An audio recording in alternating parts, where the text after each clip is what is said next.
Hello dear, इस video में हम लोग आज पढ़ने वाले हैं क्या अर्थमेटिक प्रोग्रेशन। ठीक है, क्लास 10th का एक बहुत ही बेहतरीन चैप्टर है ये, और इसी को शॉर्ट में हम लोग क्या बोलते हैं, एपी भी बोलते हैं। ठीक है, एपी के नाम से बहुत ही ज़्यादा ये फेमस है। ठीक, तो अर्थमेटिक प्रोग्रेशन का जो है एक और नया नाम इसका क्या है, इसको हम लोग अर्थमेटिक सीक्वेंस बोलते हैं। क्या बोलते हैं इसको हम लोग, अर्थमेटिक सीक्वेंस बोलते हैं। ठीक है, इस अर्थमेटिक प्रोग्रेशन को हम लोग अर्थमेटिक सीक्वेंस भी बोलते हैं। क्या बोलते हैं इसको, अर्थमेटिक सीक्वेंस, अर्थमेटिक सीक्वेंस बोलते हैं इसको।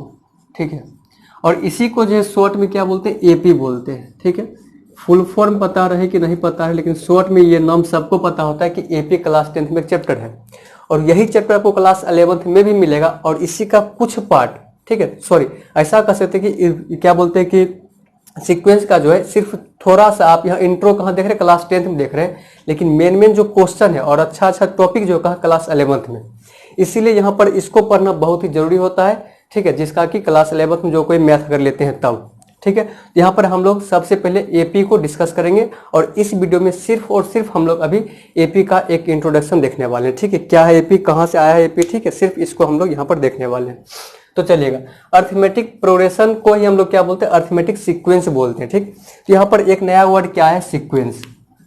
यहाँ पर जो एक नया वर्ड क्या आया है, सीक्वेंस। तो सबसे पहले इस सीक्वेंस का मीनिंग हम लोग समझते हैं। अगर हम बात करें इस सीक्वेंस का, तो इसके पहले क्या लगा हुआ है, अर्थमेटिक। ठीक है, तो हम लोग यहाँ मैथ से पढ़ रहे हैं। ठीक है, सीक्वेंस आप ऐसे समझें, सीक्वेंस। ठीक है, अगर कभी भी क्लास में ऐसा बोला जाता है कहीं भी कि तुम लोग एक सीक्वेंस में बैठो, या फिर तुम लोग सीक्वेंस में खड़ा रहो, इस तरह बोला जाता है। तो सीक्वेंस में खड़ा हो या फिर सीक्वेंस में बैठो में क्या, पहले किसी जो जिसका हाइट कम है उसको बैठाएंगे, ठीक है, खड़ा करेंगे। ठीक है, और उससे बड़ा हाइट जो होगा उसको खड़ा करेंगे, उससे बड़ा हाइट जो होगा उसको खड़ा करेंगे, उसके बड़ा हाइट जो होगा उससे उसके पीछे खड़ा होगा। ये क्या हो गया, हाँ, हर एक स्टूडेंट जो है सीक्वेंस में खड़ा हो रहा है यहाँ पर। ठीक, तो सीक्वेंस कहने का मतलब ये हुआ कि सर इसका जो हाइट यहाँ पर है सो इंक्रीजिंग फॉर्म में, मतलब यहाँ पर समझ में आ रहा है आपको कि एक पार्टिकुलर पैटर्न को फॉलो कर रहा है। ऐसा थोड़ा है कि ये पहले आएगा ये बाद में, उसको सीक्वेंस नहीं बोलेंगे। ठीक है, तो सीक्वेंस कहने का मतलब ये हुआ कि यहाँ पर हम लोग मैथ से पढ़ रहे थे, इसमें हम लोग बात सिर्फ और सिर्फ नंबर्स का करेंगे। किसका बात करेंगे, नंबर्स का बात करेंगे। तो नंबर का एक ऐसा सेट, नंबर का एक ऐसा सेट जिसको हम लोग, नंबर का एक ऐसा सेट जिसको हम लोग एक पार्टिकुलर कह लीजिए क्या, एक पार्टिकुलर पैटर्न के फॉर्म में अरेंज करते हैं। नंबर का एक ऐसा सेट जिसको हम लोग एक पार्टिकुलर पैटर्न के फॉर्म में क्या करते हैं, उसको रिप्रेजेंट करते हैं। ठीक है, उसी को हम लोग क्या बोलते हैं, सीक्वेंस बोलते हैं। ठीक, जैसे कि अगर आपके पास यहाँ पर एक ये आपके पास यहाँ पर एक सेट लिख कर दे दिया जाए कि 1 1 4 9 16 25 इस तरह से। ठीक है, तो यहां पर आपके पास एक सेट दिया गया नंबर का 1 4 9 16 25। तो क्या आप इसको जो है, क्या आप इसको सीक्वेंस कह सकते हैं क्या? तो सीक्वेंस पता करने के लिए हम लोग को क्या पता करना पड़ेगा, सर ये जो आप यहाँ पर सेट लिखे हुए हैं, क्या ये सेट जो है किसी पार्टिकुलर पैटर्न को फॉलो कर रहा है क्या? क्या ये सेट जो है किसी पार्टिकुलर पैटर्न को फॉलो कर रहा है क्या, या फिर किसी पार्टिकुलर रूल्स को फॉलो कर रहा है क्या?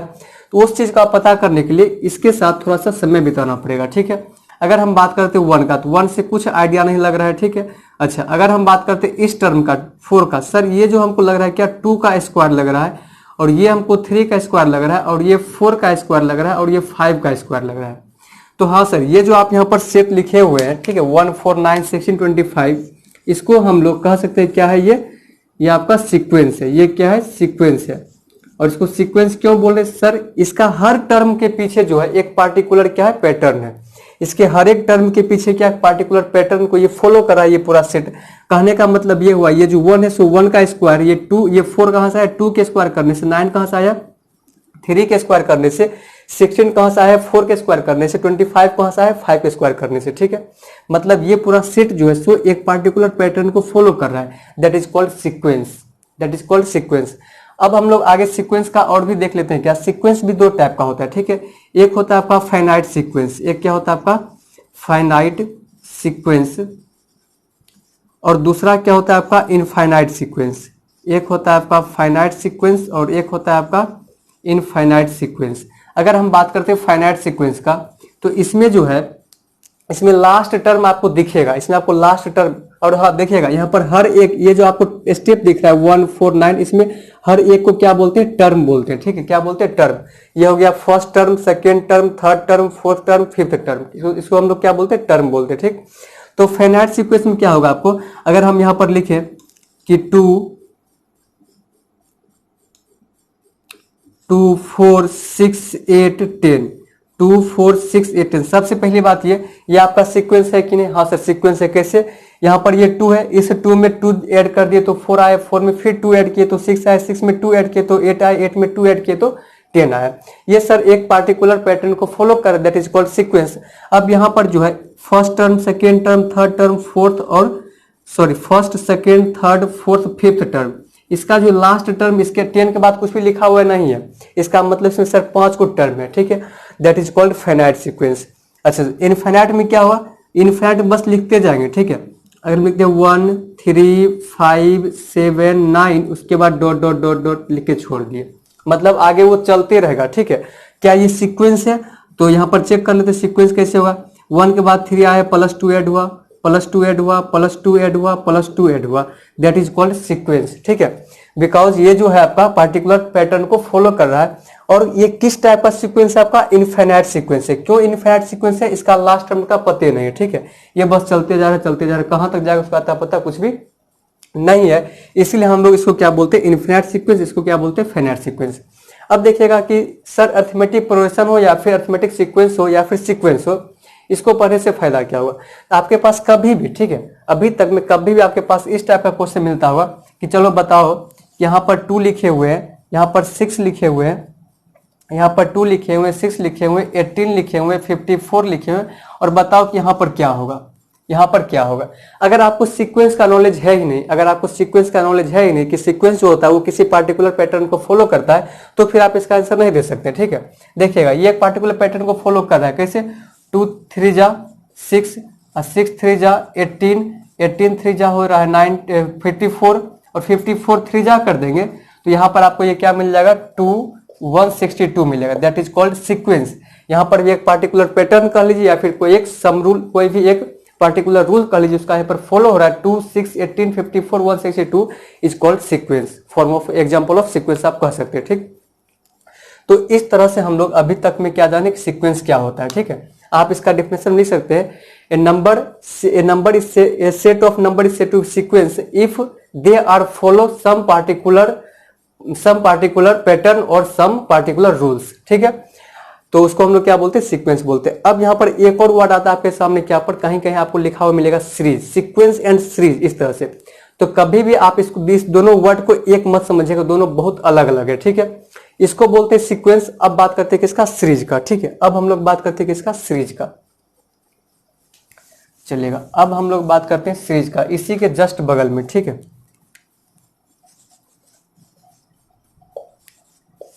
तो सीरीज जो होता है आपका वो और कुछ नहीं, बस सीक्वेंस को जो है सम के फॉर्म में रिप्रेजेंट कर देंगे। सीक्वेंस को अगर हम लोग सम के फॉर्म में रिप्रेजेंट कर देंगे, उसी को हम लोग क्या बोलते हैं, सीरीज बोलते हैं, ठीक है। जैसे कि आपके सामने यहाँ पर 1 4 9 16 25 क्या लिखा हुआ है, सीक्वेंस लिखा हुआ है।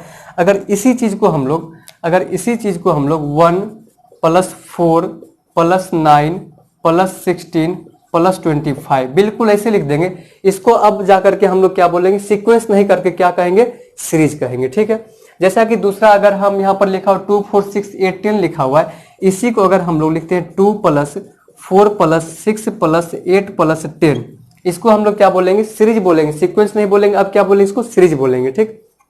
चलिएगा, अब जो है आपको हम एक और सीक्वेंस का यहाँ पर एग्जांपल देते हैं, सीक्वेंस का, कि -2 लिखा हुआ है, सॉरी ऐसे यहाँ से स्टार्ट करते हैं, -6 -4 -2 0 2 4 6, क्या ये सीक्वेंस है, यस सर ये सीक्वेंस है। सीक्वेंस कैसे है, तो ये भी एक पार्टिकुलर पैटर्न को फॉलो कर रहा है। कहां से, तो -6 में 2 ऐड किया गया तो -4 मिला है, -4 में 2 ऐड किया गया तो -2 मिला है, -2 में 2 ऐड किया गया तो 0 मिला है, 0 में 2 ऐड किया गया तो 2 मिला है। इस तरह से एक पार्टिकुलर पैटर्न को फॉलो कर रहा है। अब इसको सीरीज में अगर लिखना होगा, कैसे लिखेंगे सीरीज में, कुछ नहीं, बस सबको जो है क्या बोलते हैं, सम के फॉर्म में लिख देंगे, -6, ठीक है, प्लस ब्रैकेट में -4 लिखेंगे, चलिएगा, प्लस ब्रैकेट -2 लिखेंगे, चलिएगा, +0 +2 +4 +6। अब देखिएगा, इसको अगर आप चाहते हैं क्या एक स्टेप और आगे लिखने के लिए आप डायरेक्ट ऐसे लिख सकते हैं -6 -4 -2 +0 +2 +4 +6, इस तरह से भी आप इसको लिख सकते हैं। अब आपको हम क्या बताएं कि सम के फॉर्म में रिप्रेजेंट करते हैं, उसी को क्या बोलते हैं, सीरीज बोलते हैं। लेकिन आपको यहाँ पर तो सम नहीं दिख रहा, लेकिन इसके पीछे सम छुपा हुआ रहता है, ठीक है, माइनस जैसा कि यहाँ पर आपको दिख रहा होता है, ठीक है। अगर आपको कहीं भी इस तरह का लिखा हुआ देखिए मिले, अगर वो सीक्वेंस उसका हर टर्म सीक्वेंस के फॉर्म में है, मतलब वो सीरीज के फॉर्म में है, ठीक है, इस तरह से। अब एक चीज और कि सीक्वेंस में जो है ये टर्म आपका फिक्स है कि 1 के बाद 4 आ रहा है तो 4 के बाद 9 आ रहा है, 9 के बाद 16 आ रहा है, दैट इज कॉल्ड सीक्वेंस। लेकिन सीरीज में आप इसको चेंज कर सकते हैं, ठीक है। इस 8 को आप यहाँ भी लिख सकते हैं और इस 6 को आप यहाँ लिख सकते हैं, इस 10 को आप यहाँ भी लिख सकते हैं और इस 4 को आप यहाँ भी लिख सकते हैं। इसको भी हम लोग क्या बोलेंगे, सीरीज बोल सकते हैं, ठीक है। ऐसा नहीं कि सर अगर हम यहाँ पर उसका स्थान चेंज कर देंगे तो वो सीरीज नहीं कहलाएगा, वो सीरीज कहलाएगा, ठीक है। उसके पहले आपके पास सीक्वेंस दिया हुआ है, ठीक। तो अभी तक हम लोग क्या देखें, सीक्वेंस और सीरीज को देखें, बस इंट्रोडक्शन देखना बहुत ही जरूरी होता है, ठीक है। अब देखते हैं सीरीज भी आपका होता है दो टाइप का, एक होता है फाइनाइट सीरीज, एक होता है इनफाइनाइट सीरीज। तो फाइनाइट सीरीज में यही बात होगा। अगर हम बात करें इसी को अगर हम यहाँ पर चेंज करते हैं फाइनाइट सीरीज को ही, फाइनाइट सीरीज को बस कुछ नहीं करना, प्लस कर देना सब जगह। इसमें नंबर ऑफ टर्म क्या है, फिक्स है, लास्ट टर्म आपको क्या पता चल रहा है, ठीक है। इनफाइनाइट सीरीज में क्या हो जाएगा, इसमें इनफाइनाइट सीरीज में क्या हो जाएगा आपका, यहाँ पर सब के साथ बस क्या करना है, प्लस कर देना है, प्लस प्लस और dot dot plus dot dot चलते रहेगा, that is called infinite series. Infinite series में भी कोई भी टर्म का आता पता कुछ भी नहीं रहता लास्ट टर्म का, ठीक। तो यहाँ तक हम लोग क्या देख लिए, सीक्वेंस देख लिए और सीरीज देख लिए। अब हम लोग आगे बढ़ते हैं किसके पास, अर्थमेटिक सीक्वेंस कह लीजिए या फिर अर्थमेटिक क्या बोलते हैं, अर्थमेटिक प्रोग्रेशन कह लीजिए, ठीक है, उसके पास।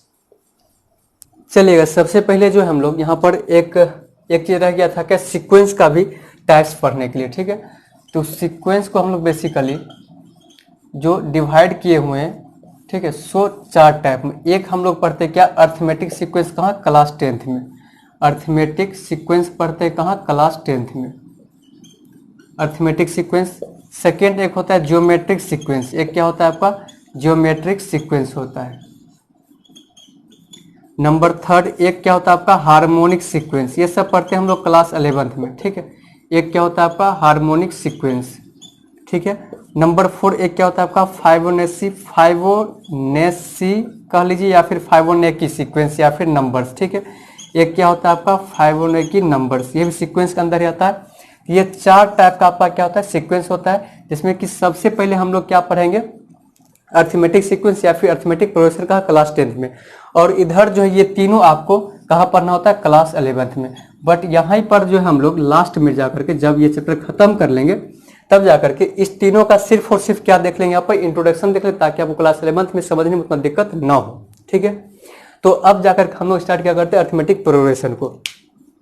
तो अर्थमेटिक प्रोग्रेशन जो है आपका, ये दरअसल कुछ नहीं, ये जो है आपका नंबर का सीक्वेंस है। ये क्या आपका नंबर का सीक्वेंस है, जिसमें कि अर्थमेटिक प्रोग्रेशन क्या आपका नंबर का सीक्वेंस है, जिसमें कि 2 कॉन्स्टिट्यूटिव टर्म्स के बीच का डिफरेंस, जिसमें कि हर 2 कॉन्स्टिट्यूटिव टर्म्स के बीच का डिफरेंस जो होगा सो क्या होगा, कांस्टेंट होगा कह लीजिए, या फिर क्या कहते हैं, या फिर कॉमन होगा सो कह लीजिए, ठीक है। इसी को हम लोग क्या बोलेंगे, अर्थमेटिक प्रोग्रेशन बोलेंगे, ठीक।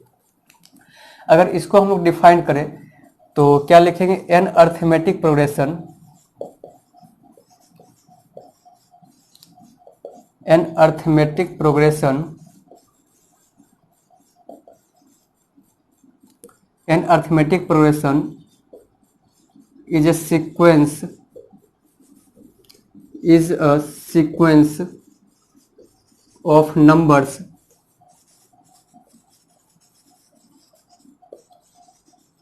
which have, in a sequence of numbers which have difference between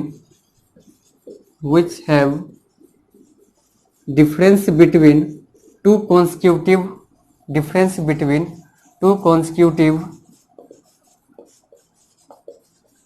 terms is constant कह लीजिए या फिर कॉमन कह लीजिए, जो कहना आपको सो कह सकते हैं, इज कॉल्ड क्या हो जाएगा, ये आपका अर्थमेटिक प्रोग्रेशन। कहने का क्या मतलब हुआ, जैसे कि अगर आपके पास हम यहाँ पर एक लिखते हैं क्या, सीक्वेंस, ठीक है। एग्जाम्पल के तौर पर अगर देखें यहाँ पर, तो ये आपका अगर हम लिखे यहाँ पर 2 4 6 8 10, एक एग्जाम्पल इसको लिख दिए हैं, एक और लिखते हैं 1 5 1 5 9 13 17। एक एग्जाम्पल इधर ये लिख दिए। अब देखिएगा एक एग्जाम्पल और लिखते हैं इस साइड, ठीक है। 1 4 9 16 25। तो एक एग्जाम्पल आपका ये रहा, एक एग्जाम्पल ये रहा और एक ये रहा। यहाँ पर ये तीनों का तीनों क्या लिखे हुए, सीक्वेंस लिखे हुए। आपको टेंशन लेने की कोई भी जरूरत नहीं है, तीनों का तीनों क्या सीक्वेंस है। अब यहाँ पर बात करते हैं इस तीनों सीक्वेंस में किसको हम लोग अर्थमेटिक सीक्वेंस बोलेंगे या फिर किसको हम लोग अर्थमेटिक प्रोग्रेशन बोलेंगे, ठीक है। तो उसके लिए यहाँ पर क्लियर क्या लिखा हुआ है आपके डिफिनेशन में कि an arithmetic progression is a sequence of numbers. पहले तो सीक्वेंस होना चाहिए नंबर्स का, ठीक है। ये तीनों एग्जांपल आपके सामने जो तीनों का तीनों क्या सीक्वेंस है, is a sequence of numbers which have difference between two constitutive terms is constant, which have difference between two consecutive terms is constant या फिर कॉमन जो कह लीजिए, ठीक। पहली बात तो ये कि ये भी सीक्वेंस है, ये भी सीक्वेंस है और ये भी सीक्वेंस है। अब हम लोग बात करते हैं क्या टू कॉन्स्टिट्यूटिव टर्म्स को उठाएंगे, उसके बीच का डिफरेंस पता करेंगे, ठीक। चलिएगा तो स्टार्ट करते हैं यहां से। 5 और 1 का डिफरेंस कितना हो जाएगा, 5 और 1 का डिफरेंस 4 हो रहा है। 5 और 9 का डिफरेंस भी 4 हो रहा है। 9 और 13 का डिफरेंस 4 हो रहा है और 13 और 17 का डिफरेंस भी 4 हो रहा है, ठीक है। डिफरेंस में क्या इस तरह से 5 - 1 के तो 4 आया, 9 - 5 के तो भी 4 आया, 13 - 9 किए तो भी 4 आया, 17 - 13 किए तो भी 4 आया। तो हर एक दो टर्म के बीच का डिफरेंस क्या मिल रहा है आपको, 4 मिल रहा है। और ये 4 क्या कह सकते हैं आप, इसको कांस्टेंट कह सकते हैं कि हर एक टर्म के बीच का डिफरेंस क्या मिल रहा है आपको, कांस्टेंट के फॉर्म में मिल रहा है, ठीक। अगर हम यहाँ पर बात करें तो 4 - 2 करेंगे तो क्या मिलेगा 2, 6 - 4 करेंगे तो क्या मिलेगा 2, 8 - 6 करेंगे तो क्या मिलेगा 2, 10 - 8 करेंगे तो क्या मिलेगा 2। तो हर एक टू कॉन्स्टिट्यूटिव टर्म्स के बीच का डिफरेंस आपको यहाँ पर क्या मिल रहा है, कॉमन देखने के लिए मिल रहा है। That is called arithmetic progression, ठीक है। बट अब यहाँ पर हम लोग अगर बात करें यहाँ पर के लिए तो चलिए करते हैं 4 - 1 3, 4 - 1 3, 9 - 4 5 और 16 - 9 7 और 25 - 16 9। ये भी तो सर सीक्वेंस ही था ना, ये भी तो सीक्वेंस ही था। बट इस सीक्वेंस में जो हर दो कॉन्स्टिट्यूटिव टर्म्स के बीच का डिफरेंस सेम नहीं आ रहा है, कॉमन नहीं आ रहा है, कांस्टेंट नहीं आ रहा है, इसीलिए इस सीक्वेंस को हम लोग अर्थमेटिक सीक्वेंस नहीं बोलेंगे या फिर अर्थमेटिक प्रोग्रेशन नहीं बोलेंगे, जबकि इस दोनों सीक्वेंस को हम लोग क्या बोलेंगे, अर्थमेटिक प्रोग्रेशन बोलेंगे, ठीक है। तो इस तरह से हम लोग यहाँ पर जो यहाँ तक जो हम लोग क्या क्या सीख लिए, सीक्वेंस थ्रीज, सीक्वेंस का टाइप, सीरीज का टाइप, फिर स्पेशल टाइप ऑफ सीक्वेंस और उसके बाद लास्ट में क्या था, अर्थमेटिक प्रोग्रेशन, जो कि आपको बिल्कुल में पढ़ना था यही चीज, ठीक है। इसके पहले हम लोग बस इंट्रो देख लिए सिर्फ और सिर्फ एक इस वर्ड के लिए, ठीक है। एक इस वर्ड के लिए क्या देख लिए, सीक्वेंस के लिए हम लोग को उतना कुछ पढ़ना पड़ा सिर्फ इस वर्ड के लिए और इस चीज को डिफाइन करने के लिए, ठीक है। अब हम लोग जो है यहाँ पर नेक्स्ट वीडियो में टर्म को देखेंगे, ठीक है। जनरल टर्म के बारे में डिस्कस करेंगे और भी कुछ फॉर्मूला को देखेंगे और कुछ क्वेश्चन को डिस्कस करेंगे। चलिएगा, वीडियो देखने के लिए थैंक यू।